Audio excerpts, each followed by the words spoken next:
Hey Solemn, how you doing?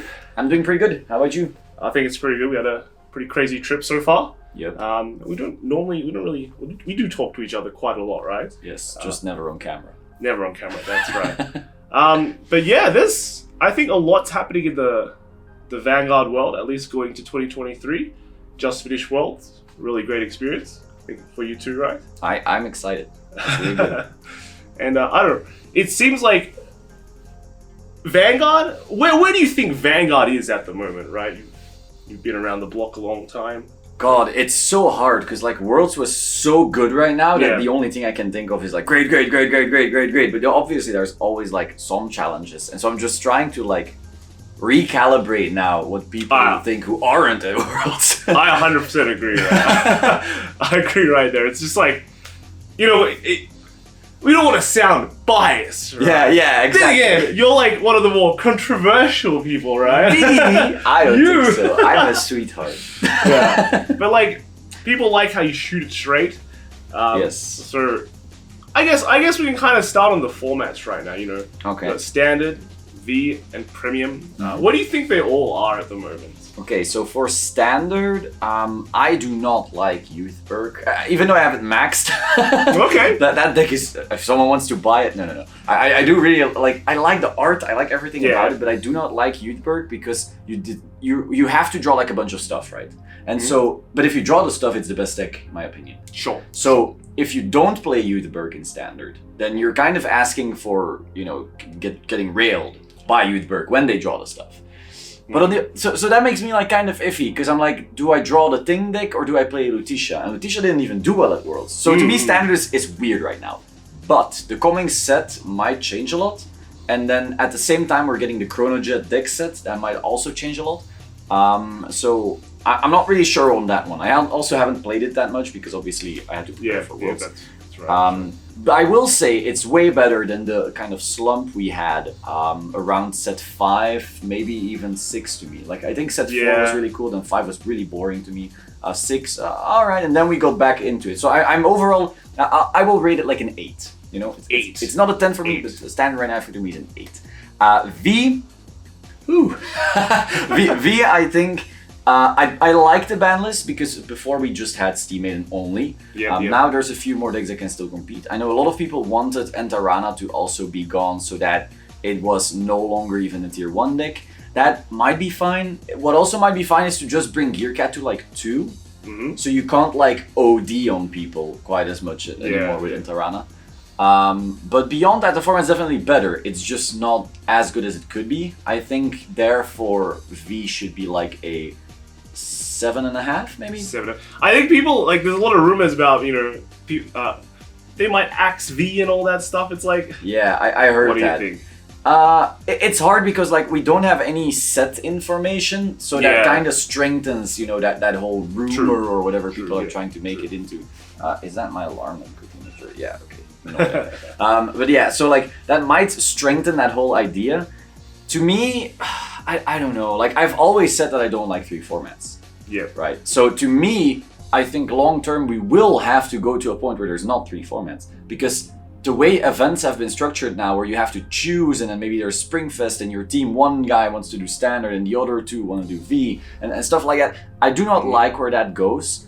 But on the other hand, there's a lot of people who love V, so you can't just go like, oh, fuck you guys. Right? Yeah. So that's really tough. I think though that without any information on sets, like the longer we don't have information, the more, power that statement gets. Yeah, because the only thing we're getting so far is that Japanese reprint set. Yeah, but that's even that is more so, to me that sounds like, oh, sorry guys, we never reprinted VRs before, we'll quickly do that. So if I don't see more than those VRs being reprinted, then I don't really know about that even. Okay. All right. And then premium, I know this one will be controversial, but I love premium. Okay. Like, okay, write downs are like a problem, right? In the sense that if your deck can't write down, going second, you have issues. Like, I really considered Granblue for Worlds because if I go first and I rode up against Team or Highlander, I was probably winning.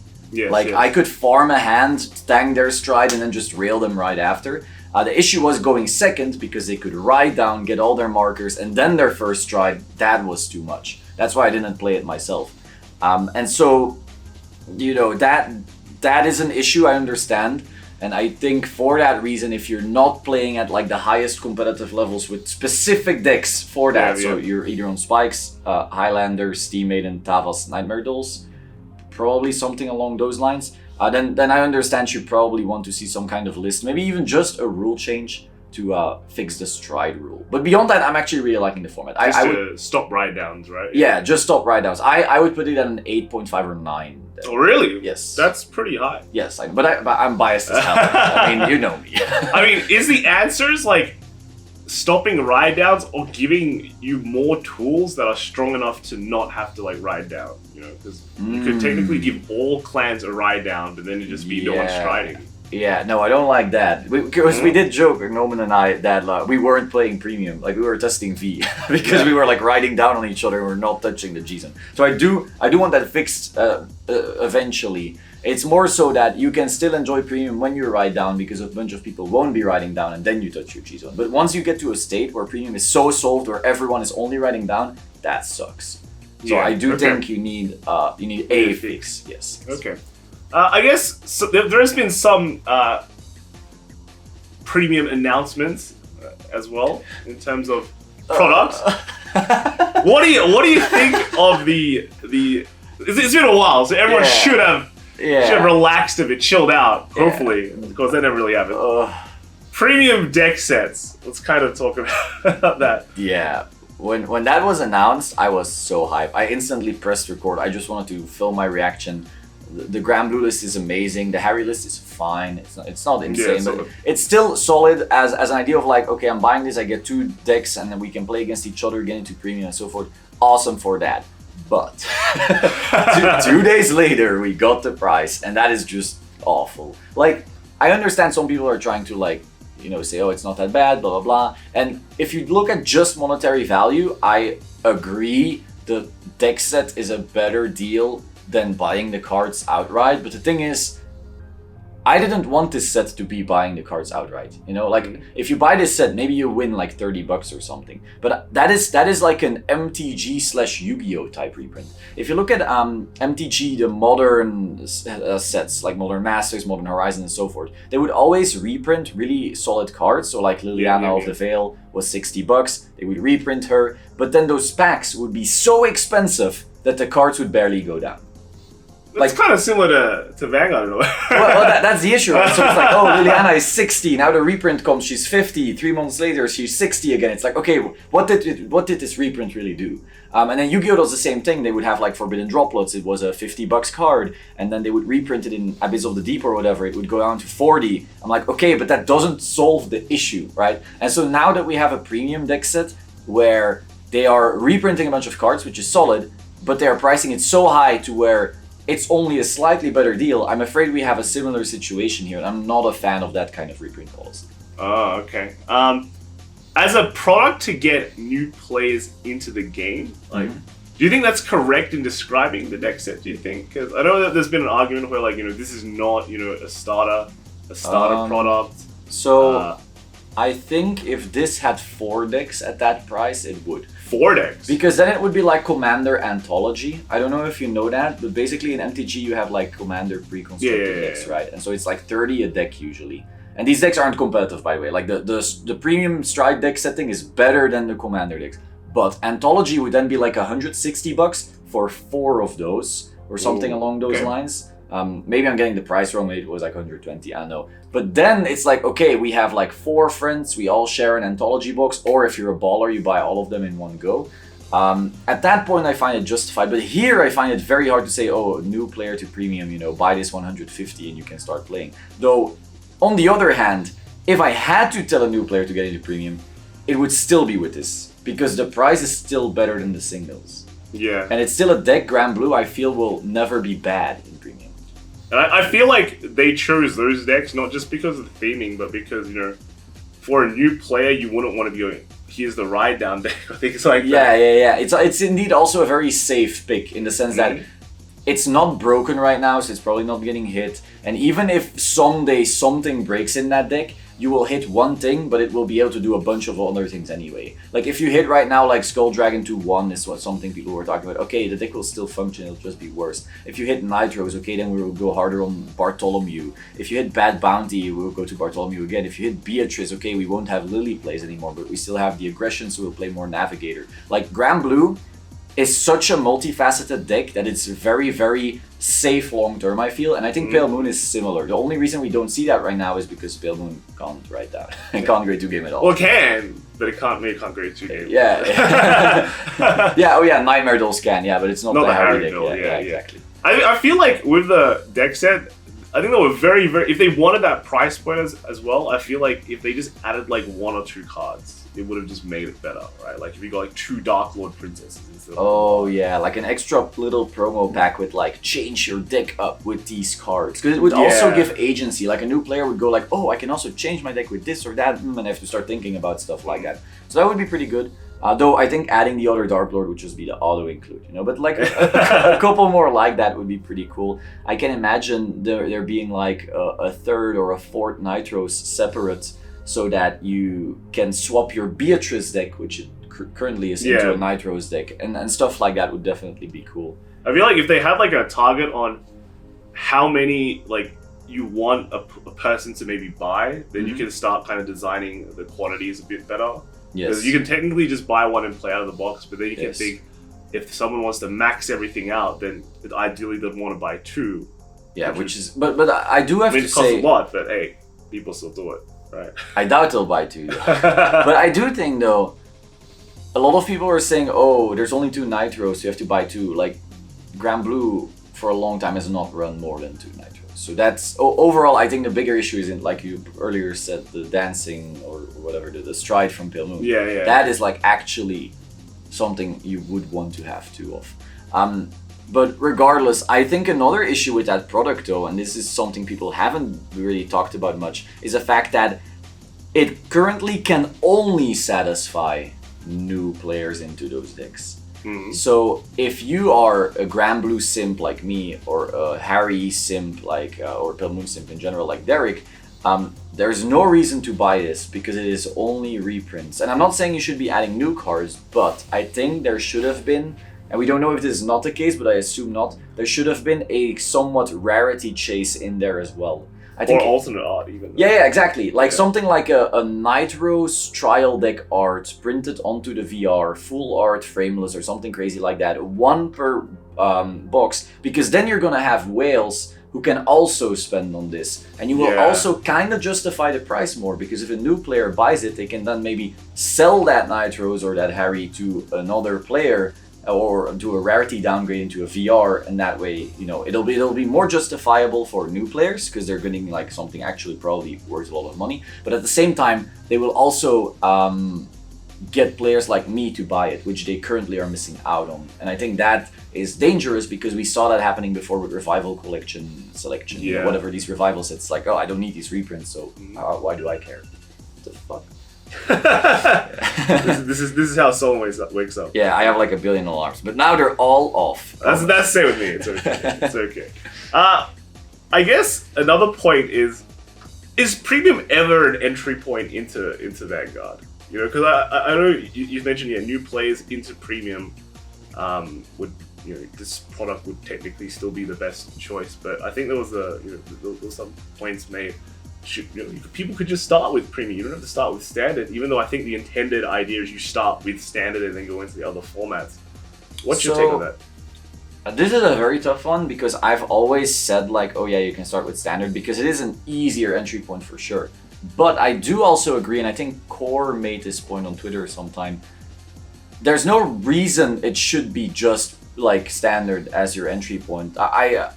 It's maybe babying players too much to assume that they wouldn't be able to handle premium or something like this. Premium, while the more complex of the 3 formats, it's not impossible to get into, you know? Like when I think of Yu-Gi-Oh! And how incredibly prohibitive that game is to get into as a new player, I'm like, bro, you'll be fine. And like, Yu-Gi-Oh! Is growing.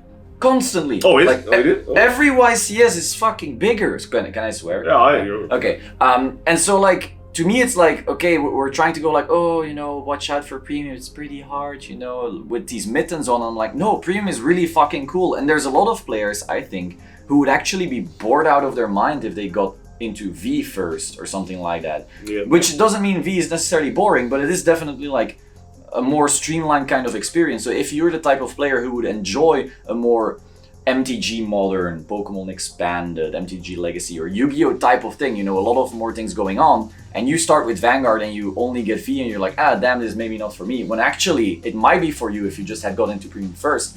I do think there's a conversation to be had there. So yeah, I don't know. If you're the type of player who only wants to play MTG Arena / Standard, then you might be more into the Standard format. If you're the type of player who's more into MTG Modern or Yu-Gi-Oh, then you might enjoy Premium more. And I think that's maybe something that should be mentioned more often.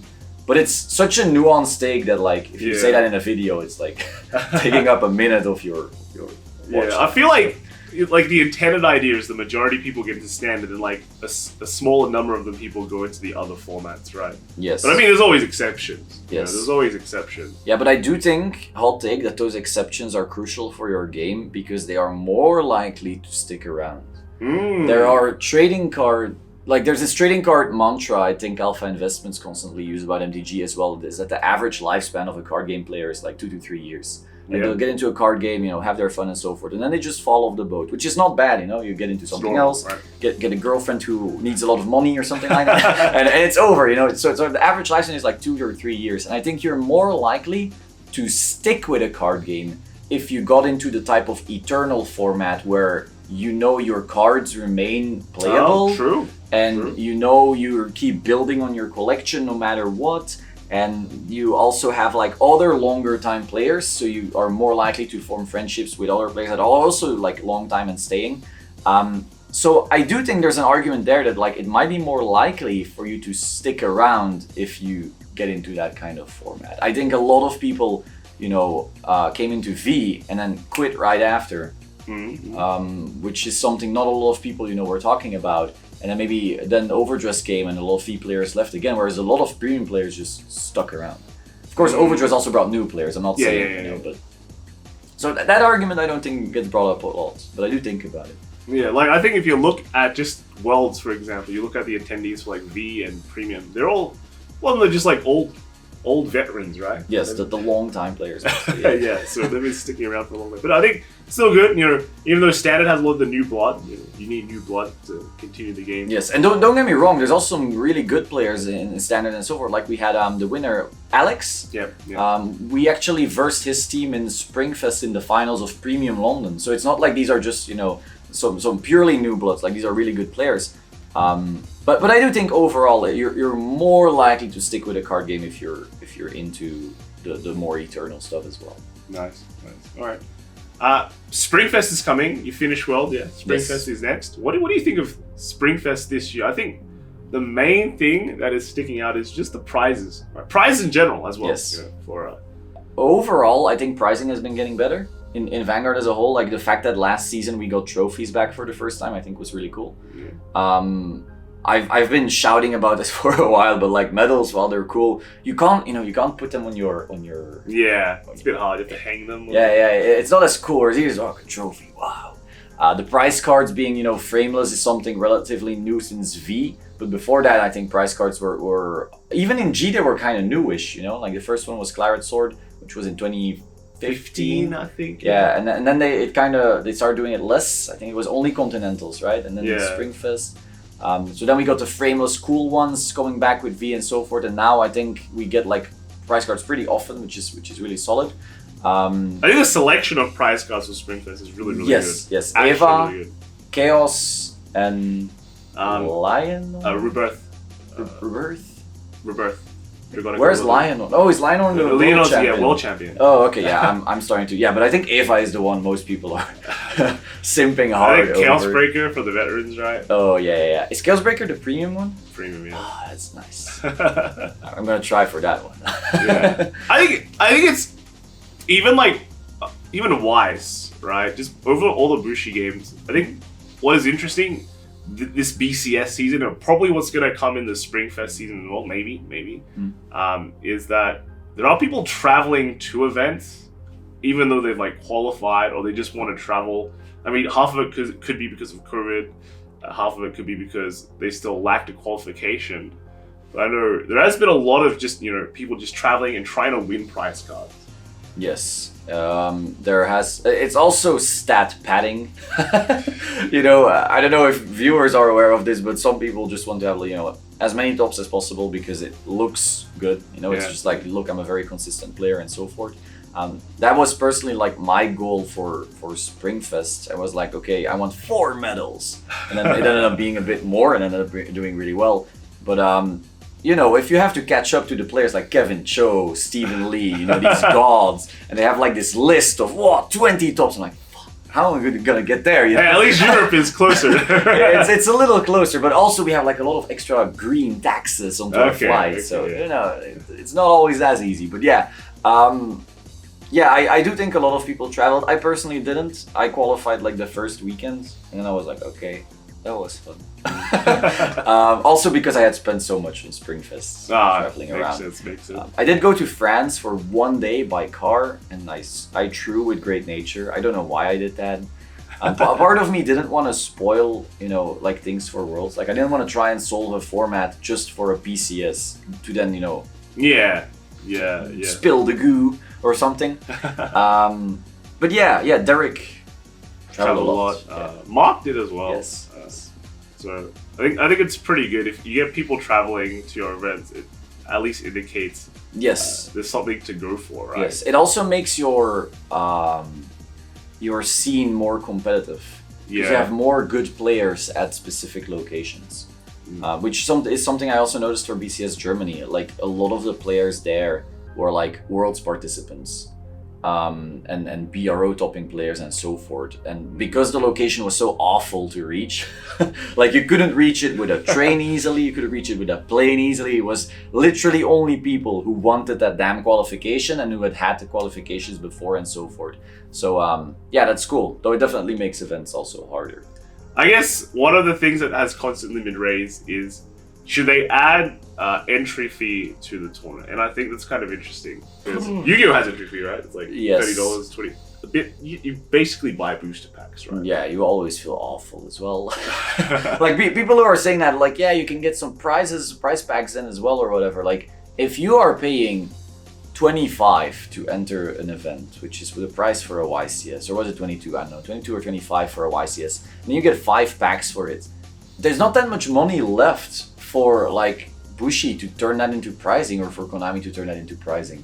Like their margins on that are good, but not insane. And so that is more so a way for your organizer to get some of their money back, not as much for, making your pricing insane. So it depends. If people talk about entry fees, is it because they want all of that money to only go to prize pool, or do they also want a bunch of entry packs, and like Konami did like these coins and stuff like that? All of that is going to make your pricing worse as well. They give like switches to top X, right?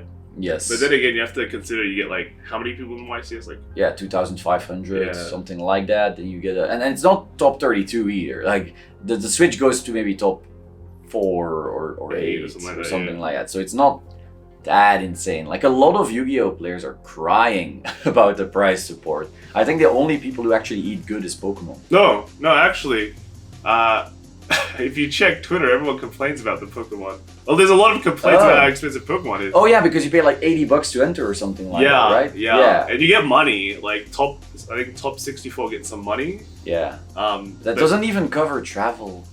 I think first place does, depending on the event, right? First, maybe second does, but it's you're trying to convert like 60 to $80. I think it depends on the region. Or the tournament into a bit extra. This is just awful. Look, whenever people, and I know you're not making this argument, you're just asking because viewers would ask this, but whenever people talk about, I'm hoping for more pricing in this game, if they ask for an entry fee, it'll be better, blah, blah, blah. If you're actually trying to compete at the highest level of a card game, you're gonna be spending, well, first of all, you need a certain level of intelligence. You know, you don't have to be God or whatever, but you can't just be a donkey either. You know, so you're already expected to be able to think about some things in a different way. Then you're gonna spend so much time to get better, and you're gonna spend so much money to get all the cards that you need. Maybe you're borrowing if you're lucky. That's fine too. Basically, you're working a ton of hours just to solve a format, to get good, to practice, blah blah blah. Unless you're Kelvin and Kevin. All that time spent to then kind of gamble on an outcome. On top of your travel costs, there is no amount of money that a tournament could pay out that could actually justify that. Yeah, I think a lot of people just forget about the time investment, right? Yes, time, but also just travel. Like, how much does it fucking spend to get a plane to a certain event, or a car ride or train ride? You know, gas is expensive. All of this stuff. And like you said, the time, like in my opinion, if you are able to consistently do well at events, like you get to a point where you can consistently make it to top 4, let's say, right? Which is where the money would probably be. Go fucking learn to code. like you could literally be making 6 figures coding at Facebook or Apple or whatever. Not Apple. They have just some fan company. Like, the skills, of course, aren't the same, but if you're able to get to that point where you're consistently topping like mad, you are also able to like just put that time into a real career. And it might not be as fun, but if your goal is to, I gotta get this payoff, bro, like, I don't know, like. I think what this kind of illustrates is that mostly in every games, everyone complains about the how do you say it? The yes, but everyone actually competes for their love of the game, which I think is the most important part. People want to have time, spend time with friends, have a good time, compete because it gets the blood pumping, you know, and then also some prestige, you know, just the prestige of I did well at this one thing. And if you're hoping to fucking make a living of competing, you won't find that in any card game. Like in Magic, the whole pro scene got gutted. So like, they're all fucking writing articles right now. If you look at a pro right now, their money is coming from articles, and it's not a lot. If you look at Pokemon, same shit. If you look at Yu-Gi-Oh, they're starting to do the same thing now. So there's no card game on the planet where you can actually reliably live off your prize earnings. It is always of all the other streams of income that you build on top of your pro career. Even poker, people get money from other dudes who have more money than them because they're betting on the fact that, oh, you're gonna win 56% of the time. So here's $1 million, go enjoy that, and maybe you'll come home with more, and then we split that. And a lot of these poker pros aren't living off shit. They don't have money at all. A lot of these poker players, the only reason they have money is because they then have a course, and they maybe have a streaming career, or they start shilling NFTs, or they do like a sports betting affiliation type of deal. Like when it comes to card games, even at the highest levels, whether it's you're looking at poker, MTG, and so forth, a lot of these guys are not making money. It's always the other income streams, which is completely separate from Bushiroad or Konami or Hasbro or whatever. Yeah, okay. It's like the invisible stuff. Yes. Right? The invisible stuff. So yeah, I think that's pretty cool. Like, any look forward to the future, or? I hope to do well at Springfest. I won't be attending the first one, sadly, because they announced it after Konami. but with the other ones, I want to attend. Hopefully, you know, with Mohammed, Jay, really solid players. They were both at Worlds as well. And then after that, hopefully qualify BCS again and keep that loop going until I'm like 70. 70. Yeah, that'd be pretty cool. Optimistic. Well, it's not in a bad way, right? Yeah, just me like in a wheelchair, rocking up going to deck check. Oh, here's my deck. And hopefully, you know, a bunch of other guys in wheelchairs also, oldies. Yeah. Hopefully, like that, my blue pill doesn't spoil onto a sleeve and then potentially ruin them during the Yeah. Well, thanks for joining us. Yeah, of course. It's been great. Thanks for having me. Yeah. Catch Solemn on Solemn Vanguard. Catch Kai on WCC. Yeah. You're on this channel, but whatever. Like and subscribe to both our channels, and we'll see you next Worlds. Yes, hopefully. Ciao. See you, bro.